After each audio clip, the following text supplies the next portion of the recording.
যুক্তরাষ্ট্রে স্বাভাবিক একটি দিনে সন্ধ্যার শেষ ভাগে ট্রেনের জানালার পাশে বসেছিলেন 23 বছরের এক তরুণী ইরিনা জাতুরুস্কা। ইয়ারফোনে ডুবে কিছুটা শান্ত মুহূর্তই পার করছিলেন তিনি। তবে মাত্র 4 মিনিটের ব্যবধানে সেই শান্ত মুহূর্ত পরিণত হয় এক নৃশংস ট্র্যাজেডিতে। যুদ্ধবিধ্বস্ত ইউক্রেন থেকে আসা সেই তরুণী স্বপ্ন দেখেছিলেন নিরাপদ ও স্বস্তিময় জীবনের, কিন্তু বাস্তবতা তাকে দিল রক্তাক্ত এক শেষ পরিণতি, এক অনাহিত মৃত্যুর হাতছানি। আর ভয়াবহ এই ঘটনার পূর্ণ দৃশ্য ধরা পড়েছে ট্রেনের সিসিটিভি ফুটেজে, যা সারা বিশ্বে তৈরি করেছে ব্যাপক আলোড়ন। 22 আগস্ট রাত 9টা 46 ঘটে যাওয়া মর্মান্তিক এই ঘটনার একটি ভিডিও সম্প্রতি প্রকাশ পেয়েছে। ভাইরাল ভিডিওটিতে দেখা যায় ইউক্রেনীয় এই তরুণী চ্যাম্পম্যান স্টেশনে লিনক্স ব্লু লাইনের ট্রেনে উঠে সম্ভবত নিজের কর্মস্থল থেকে বাড়ি ফিরছিলেন। আর তার পেছনের সিটে বসেছিলেন ডেল কার্সস ব্রাউন জুনিয়র নামের 34 বছর বয়সী এক গৃহহীন, মানসিক ভারসাম্যহীন ও অপরাধপ্রবণ ব্যক্তি, যার অতীত ভরা ছিল চুরি, অস্ত্র ধারণ ও হুমকির অভিযোগে। ভাইরাল ফুটেজের এই এক পর্যায়ে দেখা যায় ইরিনা জানালার পাশে মোবাইলে ব্যস্ত, ব্রাউন চুপচাপ তার ঠিক পেছনে বসা।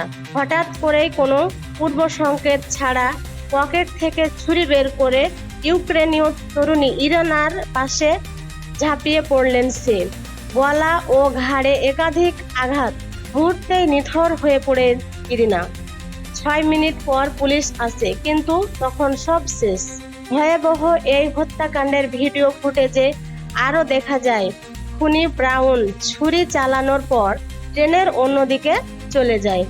গায়ে থাকা জ্যাকেট খুলে ফেলে দিয়ে দরজার পাশে এমনভাবে দাঁড়িয়ে থাকে যেন কিছুই ঘটেনি।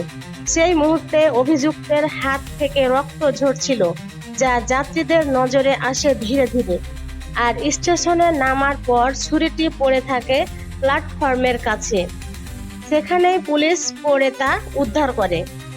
একদিকে যুক্তরাষ্ট্র ভিত্তিক সংবাদ মাধ্যম নিউ ইয়র্ক পোস্টের একটি প্রতিবেদন থেকে জানা যায়, ব্রাউনের অতীত যেন এক বিস্ফোরিত জীবনের পুঞ্জীভূত অন্ধকার।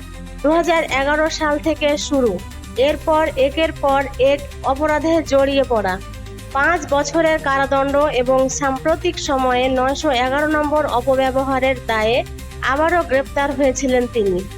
সর্বশেষ তিনি দাবি করেছিলেন তার শরীরে কৃত্রিম কোনো পদার্থ ঢুকিয়ে দেওয়া হয়েছে, যা তাকে নিয়ন্ত্রণ করছে।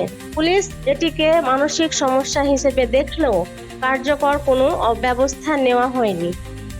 ইউক্রেনীয় তরুণীর সাথে ঘটে যাওয়া বর্বর ঘটনাটি প্রশ্ন তুলছে যুক্তরাষ্ট্রের মতো আধুনিক রাষ্ট্রেও ঠিক কতটা নিরাপদ গণপরিবহন ব্যবস্থা। ইরিনার পরিবার জানিয়েছে মাত্র কিছুদিন আগে তিনি যুক্তরাষ্ট্রে পা রেখেছিলেন। স্বপ্ন ছিল নতুন করে জীবন শুরু করার। আর তার এই মৃত্যু শুধু একটি হত্যাকাণ্ড নয়, এটি একটি ব্যর্থতার প্রতিচ্ছবি।